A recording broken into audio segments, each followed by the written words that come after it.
Right, so this is my Nintendo DSi. It's a XL, DSi XL.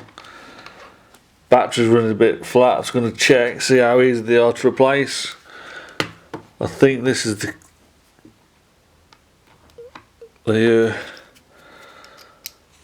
access panel. Not sure what size that was, but so 0, pH 0.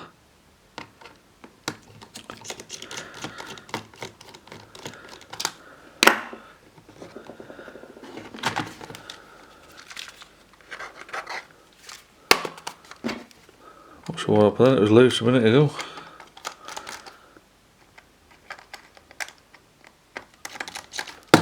Okay, so there's the battery. Does it just pop out? Oh wow, easy. Yeah, that's really easy to do. Then I'll buy a new battery for that then. Right, waste time doing that video, that was really easy. We might help somebody.